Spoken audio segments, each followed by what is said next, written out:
Hello friends, welcome to மாங்கனி சமையல். இன்றைக்கி நம்ம மாங்கனி சமையலில் நம்ம எல்லாருக்கும் ரொம்ப ரொம்ப பிடிச்ச காலிஃப்ளவர் ஃப்ரை எப்படி பண்ணுறதுன்னு தான் பார்க்க போகிறோம்.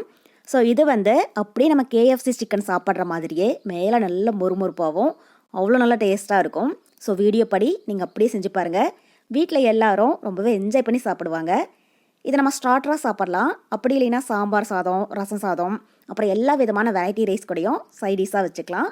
ரொம்பவே நல்லாயிருக்கும். ஸோ கண்டிப்பாக நீங்கள் ட்ரை பண்ணி பாருங்கள்.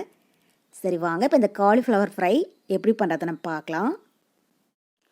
இப்போ முதல்ல இந்த ரெசிபி பண்ணுறதுக்கு நாங்கள் ஒரு பெரிய சைஸ் காலிஃப்ளவரை இந்த மாதிரி கொஞ்சம் சின்ன சின்னதாக கட் பண்ணி எடுத்து வச்சுருக்கேன். பாருங்கள், ரொம்பவே பெருசாக கட் பண்ணாமல் இந்த சைஸில் கட் பண்ணிக்கோங்க. அப்போ தான் மசாலா எல்லாமே காலிஃப்ளவருக்குள்ளே நல்லா இறங்கும்.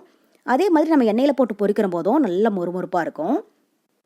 இப்போ இதை நம்ம சுடுதண்ணி விட்டு நல்லா அலசி எடுத்துக்கலாம். ஏன்னா காலிஃப்ளவரில் பார்த்தீங்கன்னா கண்ணுக்கு தெரியாமல் சின்ன சின்ன பூச்சியெல்லாம் இருக்கும். நம்ம சுடுதண்ணியில் கொஞ்சமாக மஞ்சள் தூளும் உப்பும் போட்டு அலசி எடுக்கிற போது அது எல்லாமே சுத்தமாக க்ளீன் ஆகிடும். அதுக்கு இப்போ நான் தண்ணியை நல்லா கொதிக்க வச்சு எடுத்துருக்கேன். அதை உள்ள சேர்த்துடலாம். கூடவே ஒரு 1/4 டீஸ்பூன் மஞ்சள் தூள் சேர்த்துக்கோங்க. அப்புறம் 1 டீஸ்பூன் அளவுக்கு உப்பும் சேர்த்துட்டு இதை நல்லா அலசி எடுத்துக்கோங்க. காலிஃப்ளவரை அதிக நேரம் சுடுதண்ணிலே விட்டுடாதீங்க. ஜஸ்ட் ஒரு 2 நிமிஷம் போல் இந்த மாதிரி நல்லா அலசி எடுத்திங்கனாலே போதும்.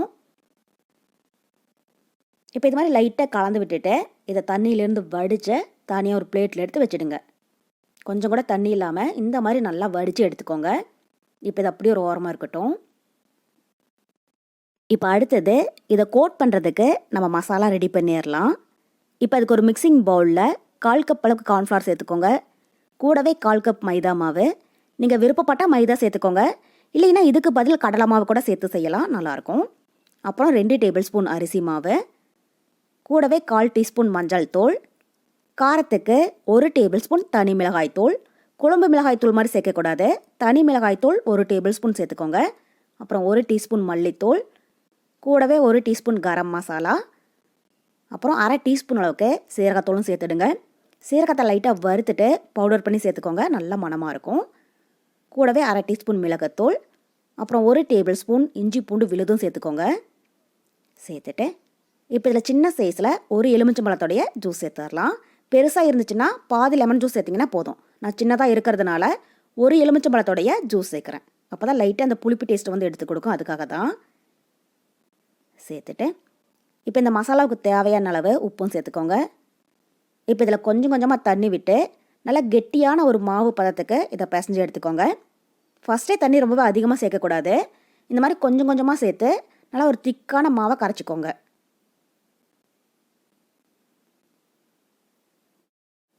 இப்போ பாருங்கள், மாவை நல்லா கலந்தாச்சு. இப்போ இந்த மாவோடைய பதம் உங்களுக்கு பார்க்குற போதே தெரியும். ரொம்பவே தண்ணியாக இருக்கக்கூடாது, அதே மாதிரி ரொம்பவே கெட்டியாகவும் இல்லாமல் பாருங்கள், இந்த மாதிரி கொஞ்சம் இணக்கமாக இருக்கணும். அப்போ தான் மசாலா எல்லாமே காலிஃப்ளவரில் நல்லா கோட் ஆகும். அவ்வளோதான். இப்போ இதில் நம்ம சுத்தம் பண்ணி வச்சுருக்கிற காலிஃப்ளவரை உள்ளே சேர்த்துடுங்க. சேர்த்துட்டு இப்போ இது ஒரு 2 நிமிஷத்துக்கு நல்லா கலந்து விடுங்க. அந்த மசாலா எல்லாமே காலிஃப்ளவரோட ஒன்றா நல்லா சேர்ந்து வர மாதிரி. இதில் தண்ணி எதுவும் சேர்க்க வேண்டாம். தண்ணி சேர்க்காம பாருங்கள், இந்த மாதிரி நல்லா கலந்துக்கோங்க. கலந்து விட்டுட்டு இப்போ இந்த மசாலாவை கொஞ்சமாக டேஸ்ட் பண்ணி பாருங்கள். உங்களுக்கு ஏதாவது உப்பு காரம் பத்தலை அப்படின்னாலும் நீங்கள் இதில் தேவையான அளவு ஆட் பண்ணிக்கோங்க.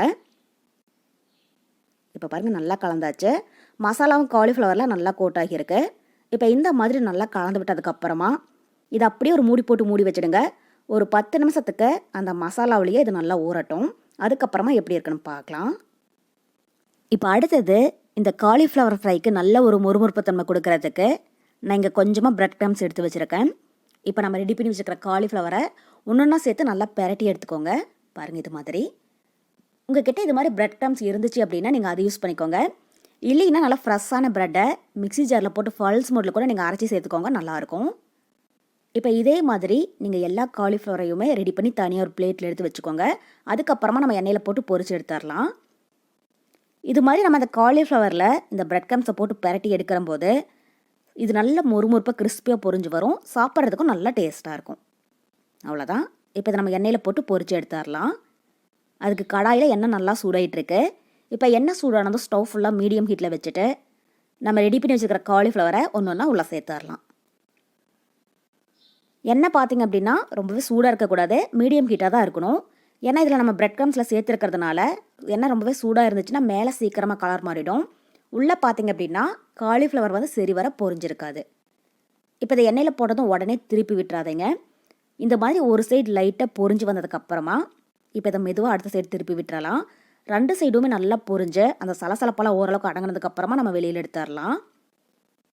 இது மாதிரி அப்பப்போ லைட்டாக கலந்து விட்டுட்டே இருங்க. அப்போ தான் சுற்றியுமே கிறிஸ்பியாக பொரிஞ்சு வரும்.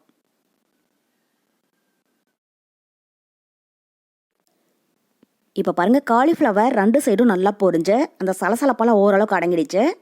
இப்போ இந்த மாதிரி நல்லா பொன்னிறமாக பொரிஞ்சு வந்ததுக்கப்புறமா இதை எண்ணெயிலேருந்து வடித்து தனியாக ஒரு பிளேட்டில் எடுத்து வச்சுடுங்க.